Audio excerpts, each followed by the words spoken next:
And we're live. We're live. We're live. Holy smokes. We had no notice of that at all. Holy jumping. Yeah. Hi, everybody. I'm Dan Adelko.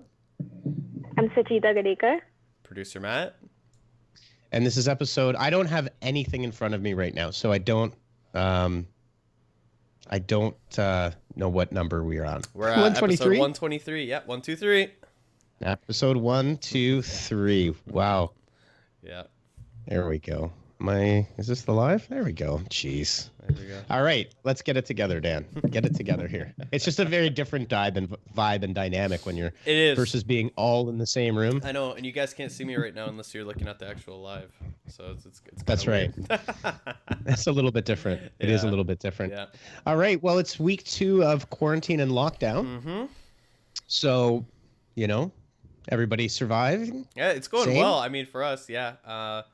I mean, my cat's been like all over my keyboard and stuff like that. But like, I think the team's pulling together here really well, and we're all definitely missing the Hive for sure. But no, we're making it work, and it's fantastic. So.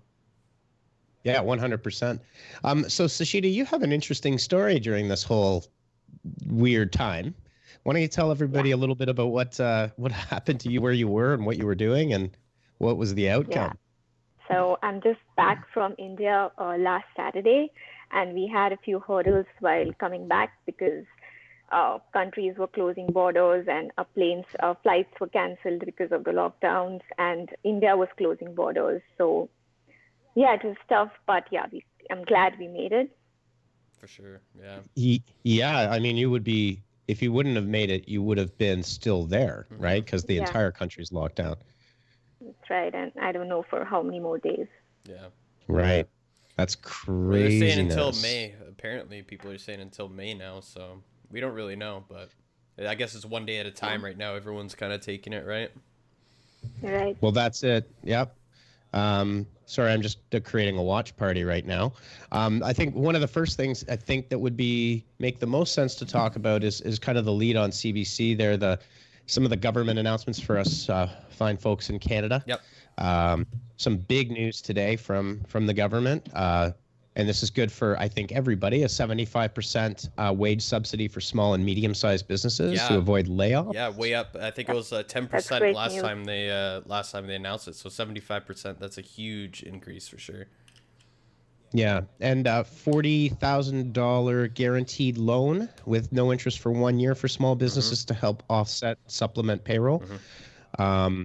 Again, I think it's 98% or 97% of all business in Canada are small businesses. So it's we are the engine of the economy as a collective, and the bars, restaurants, bakeries, those kinds of things. Those, I mean, obviously everybody's under strain and under stress. We have certain advantages, I think, because of the nature of the work that we do. Right. But a lot of brick and mortar businesses are feeling the pain. Absolutely, for sure. Yeah. What else was in there? Many businesses. Bloop, bloop, bloop. And additional details of this are coming out on Monday, in addition to the deferment of HST submissions, and personal income taxes have been I think filings don't need to go out until September now. Yes. You know, so again, I think the government. Oh, and the Bank of Canada reduced its prime interest rate to 0.25%, which I think is a historic low. I'm not sure if it's ever gone in the negatives before, but that is a way to stimulate things, for sure. So lots of big developments. It's just interesting to see how long this is going to last. And again, I think there's going to be a surge afterwards, but there's going to be kind of a turbulent set of times on that front. Yeah, unfortunately. But hey, you got to do what you got to do. Well, that's it, right? There is nobody that can predict what's happening, what's going to happen, how it's going to happen. Yeah. Right? No, exactly. Yeah. Okay. Start my watch party. That took me longer than I thought. Yeah, it delayed mine right. too. I started mine about 3 minutes ago, and it just went now. And I think you had shared an article about Facebook and live streaming platforms throttling the resolutions they can offer. Yeah, so basically right now, social platforms, Facebook, Instagram, Periscope, Netflix, Disney Plus, all these platforms are actually throttling the quality of their videos. So we're not going to be seeing too much of HD streams anymore. A lot of 720 quality videos right now, and that's just because more people are using the internet than ever. I don't know if you've personally experienced your internet being a little bit slower at times, but it just goes with everyone staying home, being quarantined, everyone's sharing the bandwidth, right? So it's a way to free that up and allow people to communicate and actually get important information throughout the day. Yeah, what is it? 1 hour of Netflix is 3 gigabytes of streaming data. Yeah, it's nuts. It's huge. Yeah. It's huge. Netflix and those streaming when you're streaming in HD, it's a huge amount. And typically, honestly, on your phone, if you're watching Netflix, for example, on your phone, you don't really need the HD. No. Right. So yeah, they've been throttling it, but for live streams, certainly that's a newer development that they've been scaling down the qualities. So, there you have it. Also, since we are kind of getting larger numbers than we normally get on the stream, if you are new to the stream, welcome to the stream. Smash that like, hit that subscribe. But if you have a question, feel free to throw it into the comments. We had a bunch of questions last week that were really great about how to deal with what you do with promotion during a situation like this. Yep. So if you have any other new questions, please throw them into the chat. We will get to everybody if we can. Absolutely. All right. So first up, from the this is happening file off of TechCrunch, one of my favorite stories of the week, is the Zoombombing. Yeah, Zoombombing. Yes. So a little bit about what's been happening with the Zoom bombs is people are setting them up as like virtual book clubs or a virtual coffee shop, virtual hangout. Everybody get together. These are open to anybody that wants to join them. Now, there's a theme here that I think we want to cover today, which is even though you have the tools, you really need to educate yourself on how to use the tool most effectively. Yeah. It's critically important. So basically what happens is there's a default setting with these Zoom rooms that by default anybody can turn on their screen and be part of the Zoom call. So I think they show it below, a little lower there. Comes up like a grid, kind of like a Google Hangouts thing. But by default, anybody can turn it on. Yeah. Right? Yeah. So there's trolls out on the internet that like to do things like this just because they can. And one of the things that they were doing was putting porn up on the on their screen calls, share. Yeah. On their calls. So hosts have been ending the call rather than subjecting viewers to this kind of thing. And Zoom just basically said, look, you don't need to grant screen share access for another participant. And you should probably be careful and know who it is that is joining the room. So it's honorable and admirable that people are wanting to create virtual places, but you got to remember the internet's the internet. Yeah. Yeah. Reddit is Reddit, 4chan is 4chan. Yep. These places exist on the internet. They always will, you know? Yeah. Yeah. I did have the settings. If anyone in the audience is using Zoom, I do have the instructions here. It's in your advanced settings. We'll put the TechCrunch article into the chat just so you can kind of clean it up or disable any settings. Just for your own for sake. sure. Cool. Yeah.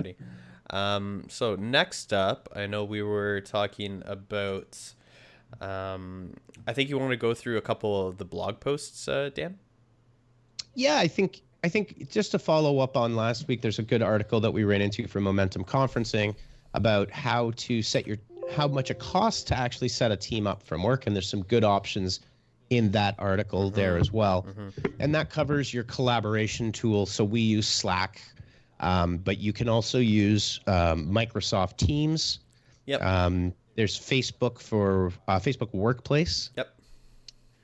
There's lots of different options, and I think even if you're a small business and you've got 2 or 3 people, these things are really important. So that's one of the first one. That's your kind of collaboration hub.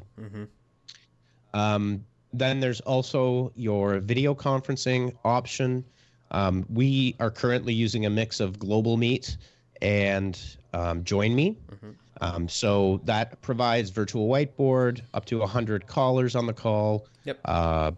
Screen share, HD video, high definition audio, persistent room links. So, I've got my conference information just kind of saved everywhere. So I'm able to quickly just shoot it over to somebody. So that persistent room option is a really important one. Yep.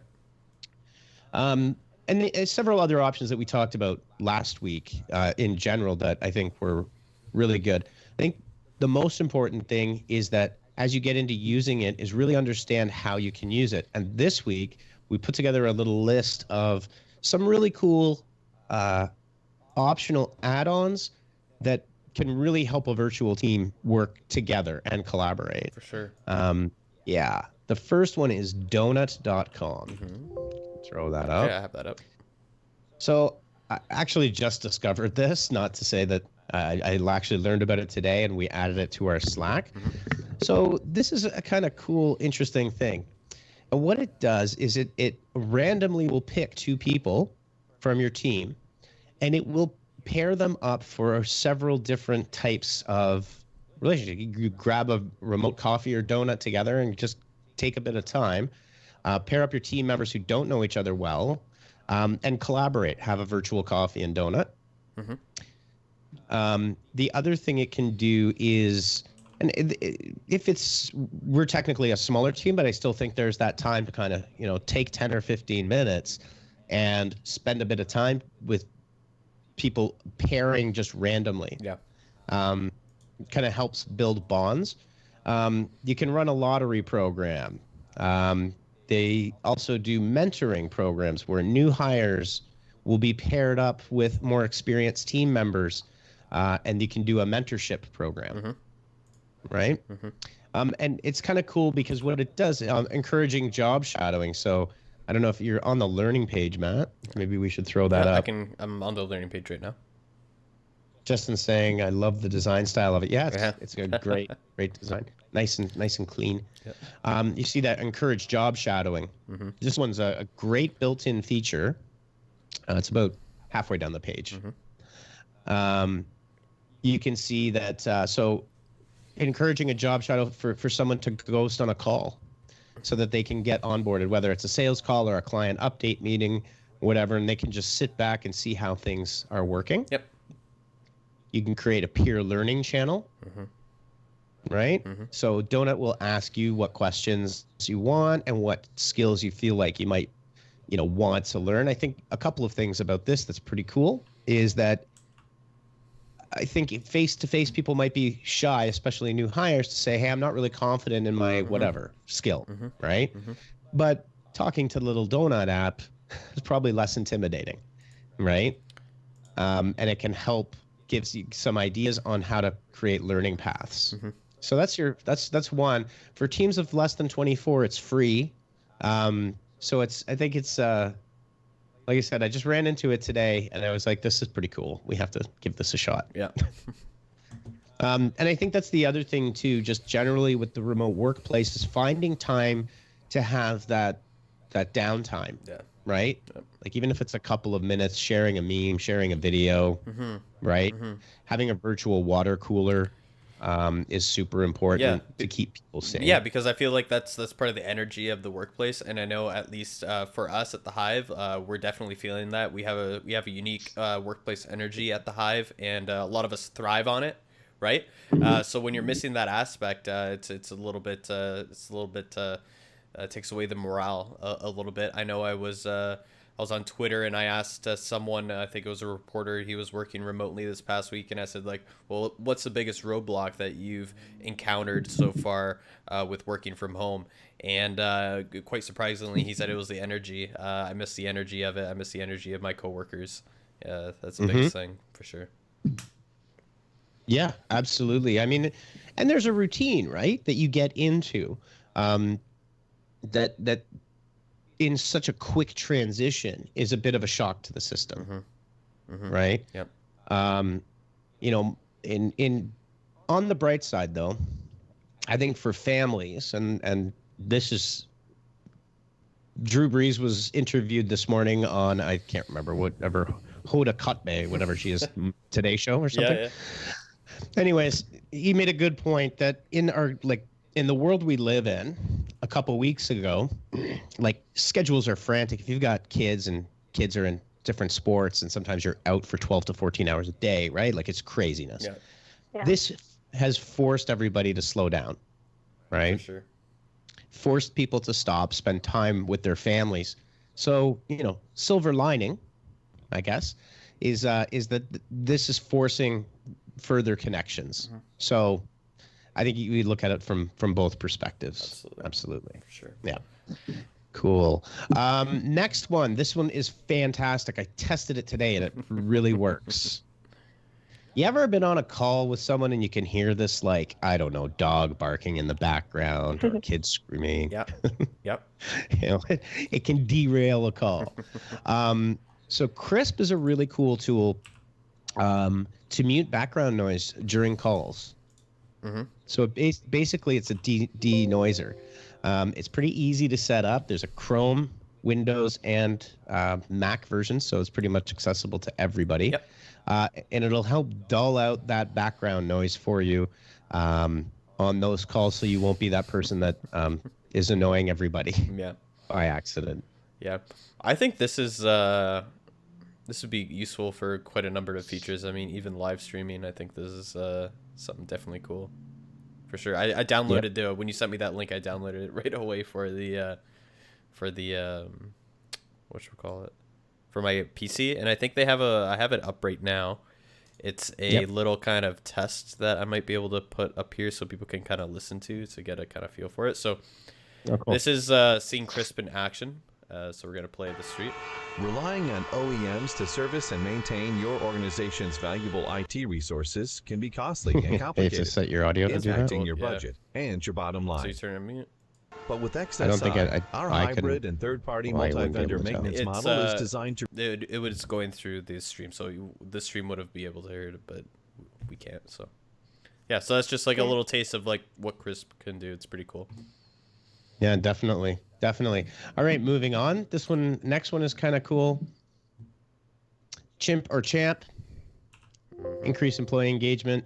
So basically kind of a virtual opinion box, right? Where like it's anonymized so people can feel safe to say what they want and give feedback based on any number of criteria. So especially, you know, like I said, we're a smaller team, right?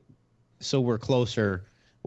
I think larger teams, like if you've got 100, 150 employees and you're working remotely, it's going to be harder to coordinate the way that we're coordinating. Yeah, for sure. Fairly naturally. Yep. Right. So there's a nice way for, if you're in management or at C-levels of companies, is to really focus and double down on these things that might have been the sole purview of like the HR department. The other thing as a piece of advice for business owners is make yourself far more accessible and be more communicative even than normal. I think it makes people feel better in these uncertain times. The other thing that we've done a few times is kind of just a health and wellness video call check-in. How's it going? Right?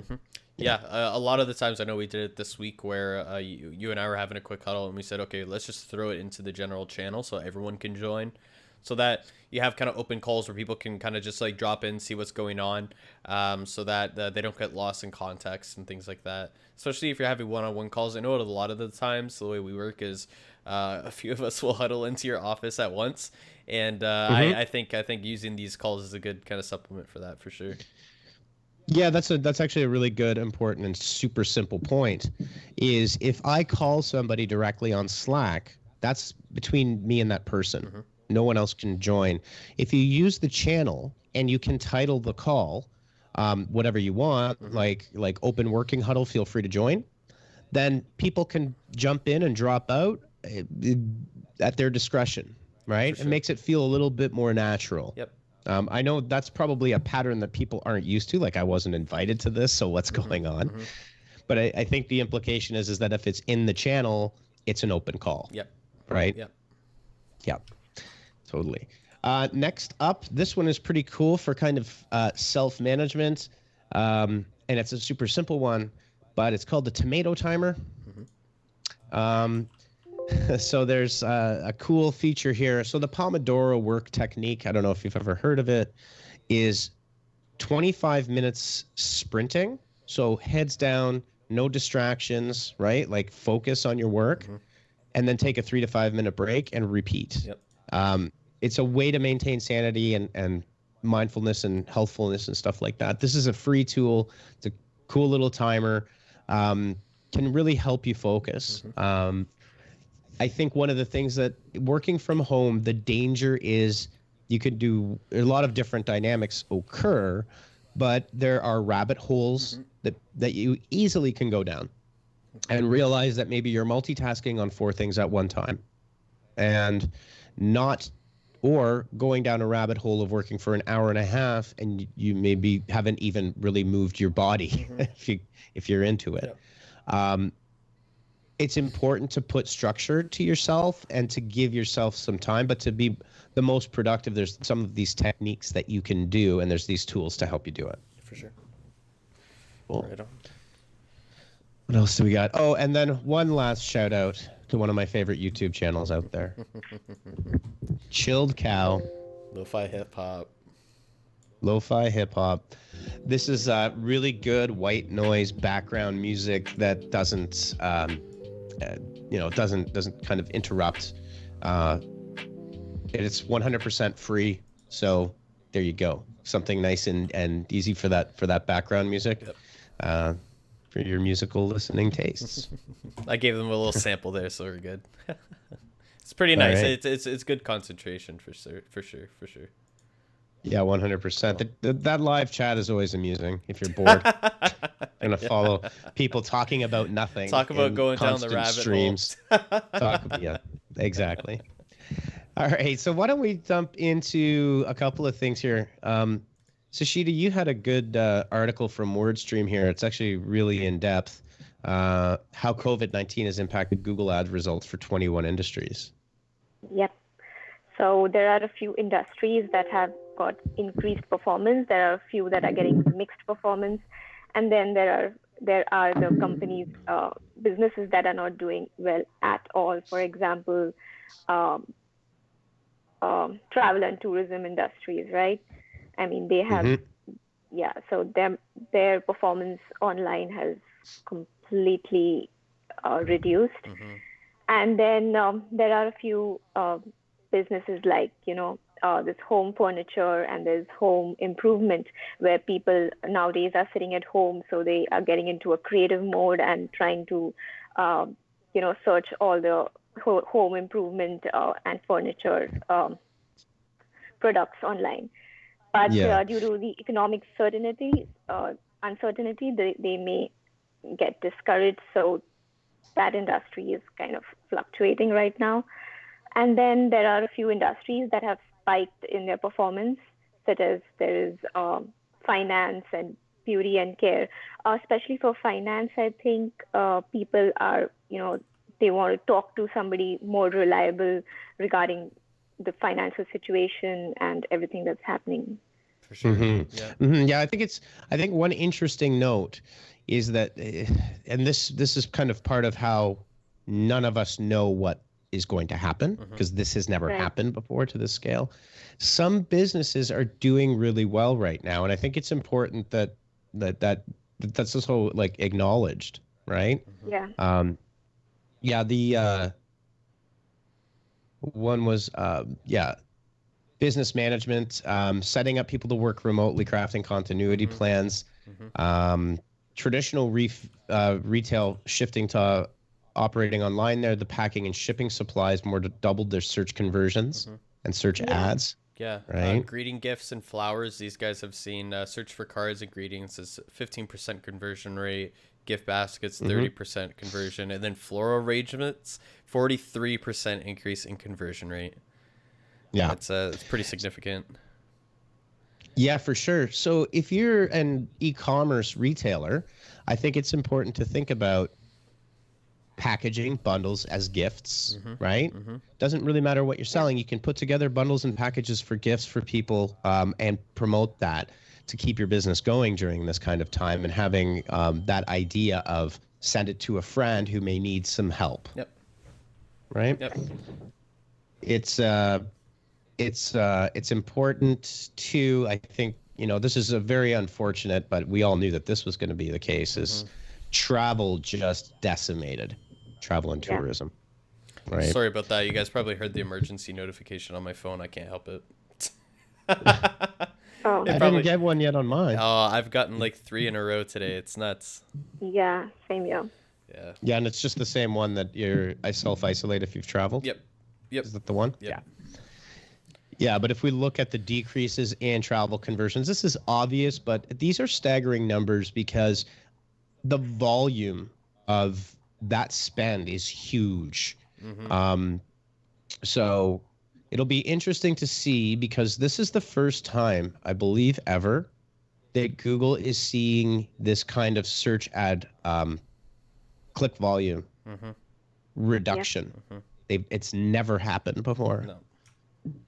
Right. Look at this. I have that chart up right now for the travel conversion rates, and that's nuts. Vacation packages minus 50%. Pretty well an average of like around like 45%, almost 40% across the board. Damn. Okay. Yeah. Yeah. That's crazy. Yeah. Well, your mom is in this industry. Is she travel agent? She mentioned anything to you? I mean, like she was working on getting clients back home and things like that right now, but yeah, it's pretty much at a standstill right now, and for good reason. Absolutely.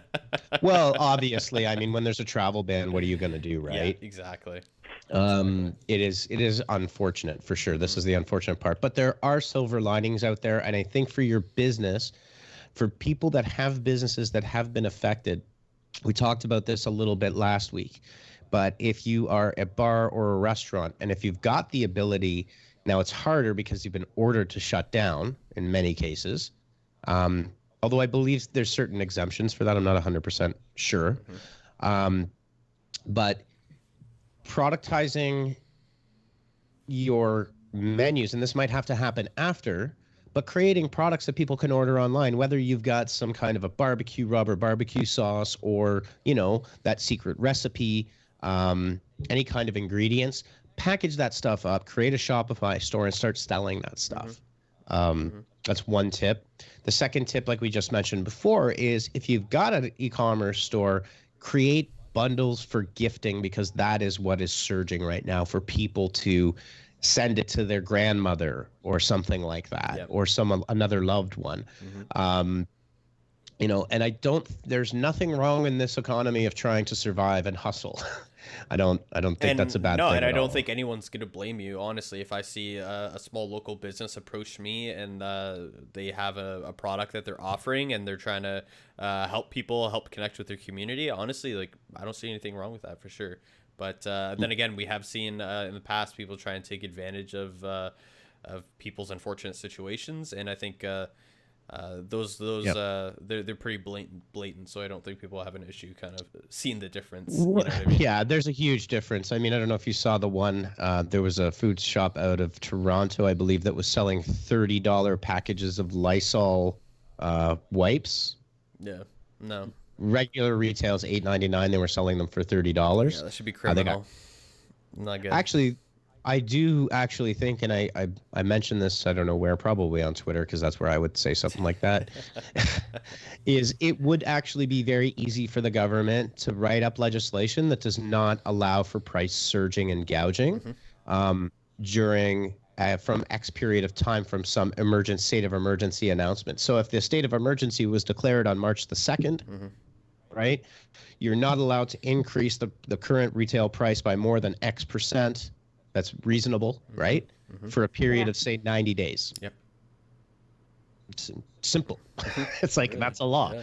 And that's where us being a socialist Canadians, I absolutely, like, you know, people buying up truckloads of hand sanitizer and trying to sell them on Amazon is absolutely ridiculous. Yeah. For sure. All right. Why don't we move on to the 4 major trends caused by the other data report, Sashita, that you had put in there? Yeah, so I wanted to talk about the best practices that we could follow for our search campaigns, our Google search campaigns.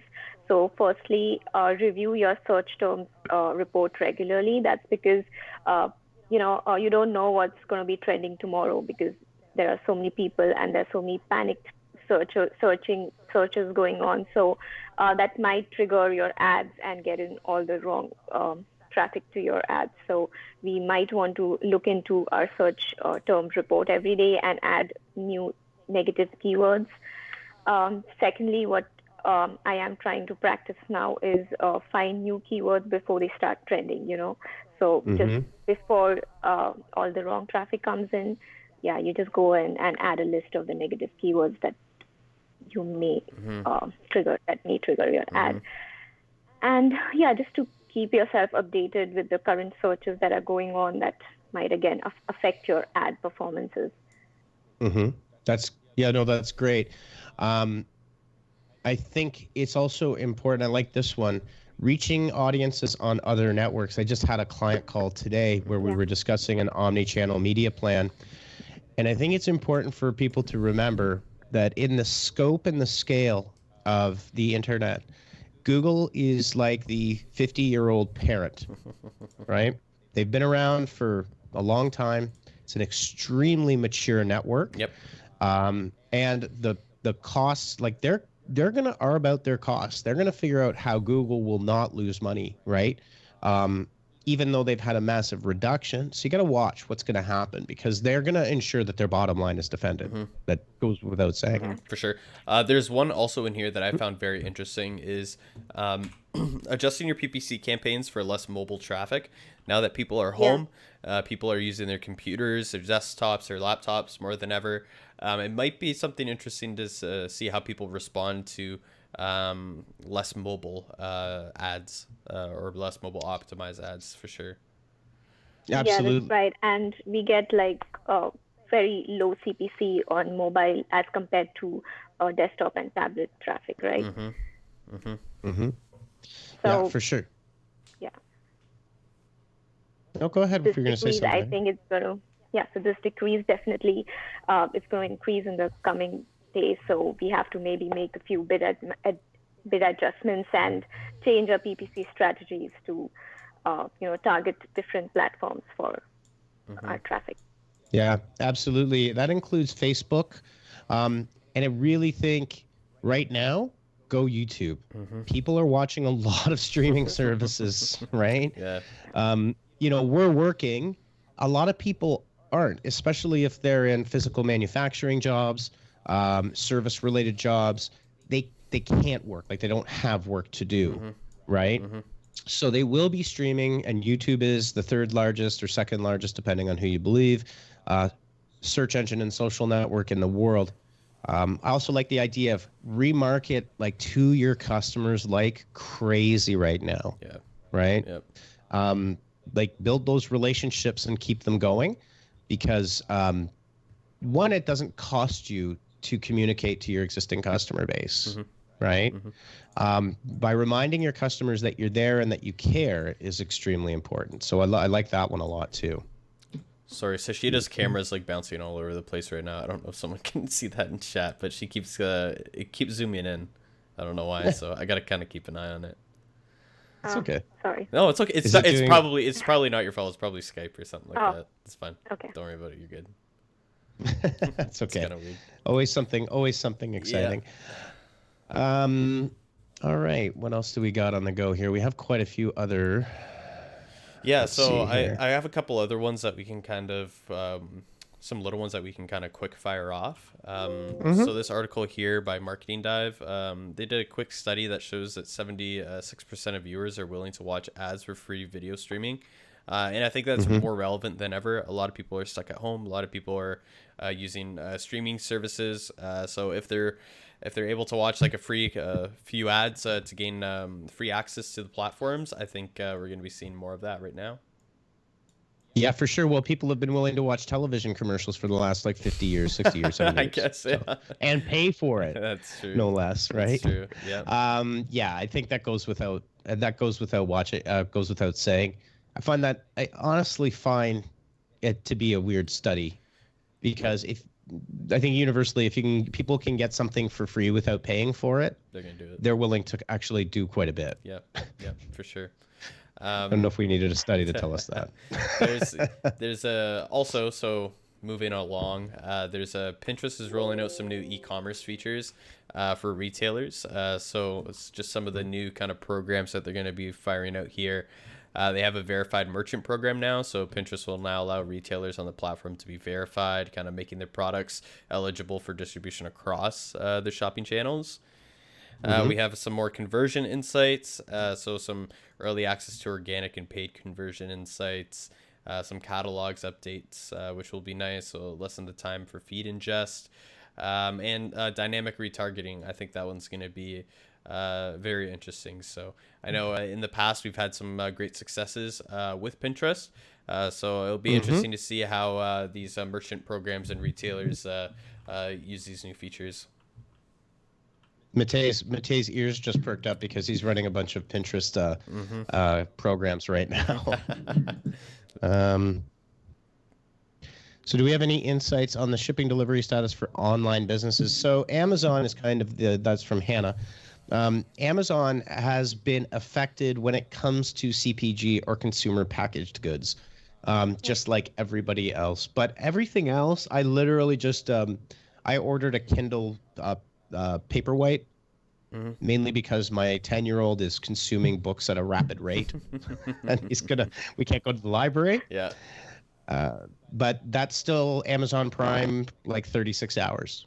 Nice. So yeah, my sense of it, I don't have any stats on it, but my sense of it is that the UPSs, Purolators, FedExes of the world I know that they've committed to stepping up, right? Their teams and everything else. So haven't seen a big impact yet. But fresh produce and things like that, absolutely. Yeah, for sure. Sure. The cool thing about this Pinterest thing is I think companies like Pinterest are going to come out of this. It's interesting because I think anybody that was resisting e-commerce is now regretting that they did that. And I think anybody that might have had e-commerce, see a lot of this with small businesses, is they will have, say, a Shopify store, but it's really like the redheaded stepchild. It doesn't get any attention. Was that a bad analogy? No, I don't know. I wasn't expecting it. It's a saying. Yeah, I know. I know. It's an okay boomer saying, but it's still a saying. But there's this dynamic that people had this store and they were like, whatever, nobody buys stuff online. Yeah. Which, that's a statement I've heard so often. It's ridiculous. Like, how do you think Jeff Bezos is the richest man in the world? Because nobody's buying anything on the internet. It'll be interesting to see how these sites like Pinterest that have been massive traffic drivers will now become massive revenue drivers. For sure. Right? Yep. So I would suggest, because this is one of those situations, get this all set up on Pinterest. Early days, greenfield, lots of opportunity for you. If you went viral on Pinterest with an e-commerce store, kill it. During lockdown, you could have like one of the busiest times of your life. For sure. Right? For sure. So, super kind of fascinating. Cool. Alrighty. Moving along. We have a few more here. I like the. Why don't we do the checklist and then maybe we can wrap it up? Yeah. It's 5:05. Yeah. So this is the checklist looks pretty helpful. Yeah. So this checklist, it's from Marketing Land. It goes pretty in depth, and they kind of talk about a checklist for businesses for COVID-19. So managing your online presence. And they kind of go into depth. It's a lot of some of the stuff is interesting. It's a lot of the stuff that we've been talking about previously on Live at the Hives, right? So structured data, everything like that, local business listings. But this kind of just chops it up for people who might not be as well versed, or they kind of understand all the features that are presented to them. Yeah, there's a lot to unpack in here, but I think for any business, and if you don't have your Google My Business fully verified already, there's a time lag in that. But that shouldn't stop you, because verification will only prevent you from doing a few things, like responding to comments and things like that. But you can still update a lot of your data. That Google My Business listing for a small business can be really good, topical, current information for people to understand. Are you open? What time are you open until? You can send messages and have posts up there, right? Yep. Yeah, and so there's a lot in here. Definitely create local posts. It's basically like a Facebook post, simpler than that. Yep. But creating those Google posts makes it look like a news article effectively. That's the same format it has when someone searches for it. For sure. We've been, I'm not going to say I'm so sick of this, but this is what we have been doing for the last 2 weeks for our clients. Yeah. FAQ pages, dedicated pages for COVID-19. That's big. Yeah. You know, you definitely need to acknowledge it and make your business look current and topical for sure. Absolutely. The one last one that I mentioned last week, but I think this is super important, is if you are in a service industry like real estate, for example, that has effectively been shut down because you can't have open houses and things like that, do a daily live on Periscope or Facebook or wherever you want, and then make yourself available. Either email all of your customers and say, look, I'm going to be online from 12 to 12:45 p.m. here to take your open questions, here to talk to you.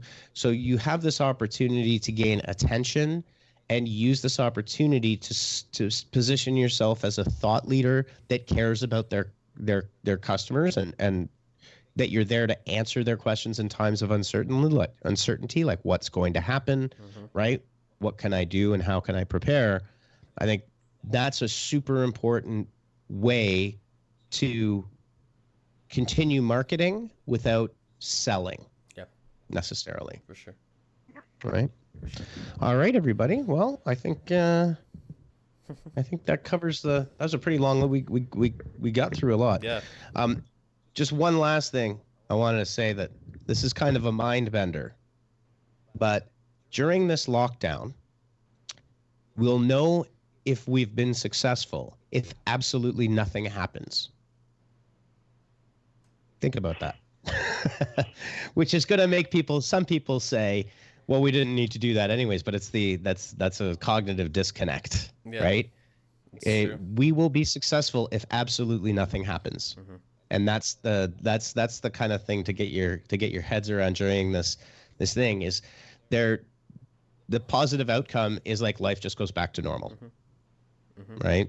Yeah. So I know it's weird if you think about it that way, because I have a feeling what's going to happen is certain people that wear tinfoil hats about this are going to say, see, there was never a problem in the first place. Yeah, I know. I think it's important though, just keep in our minds that it's like actually happening. We're home for a reason. Don't go outside for anything that you don't need. That's essential, like groceries. And yeah, just ride out the storm. Yeah, we've been planning for Zare's Click and Collect, so we're a week out. Nice. Because it's kind of 5 days. Yep. So we planned that was we knew that, I had a feeling that was gonna happen. we've always done click and collect, but when the last time I went and basically just stay in the car, right? You don't even have to get out. There was a lineup out the door of like 150 people. I know. It's not worth it, guys. Standing right beside each other. I know. Yeah. I know. So, yeah, stay safe. Go play some Warzone or something, or Animal Crossing, or Stardew Valley. I know there's some bees here playing all three of those, so the bees are busy during the weekend. I was gonna buy Animal Crossing, and I'm like, I'm not. It's just $80. It's like I don't know. I've never played Animal Crossing before, so it's cool. If you like Stardew Valley, you'll like Animal Crossing. But then I'm not gonna play Stardew Valley, right? Like, so which one gets the attention? Sashida, I know Sashida's a huge gamer. We'll get you there eventually, Sashida. Yeah. Eventually. That's a process for sure. All right, folks. Well, you guys both have a great weekend, and to everybody watching, stay safe, stay healthy, and we will see you next week on Live at the Hive 124. See you guys next week.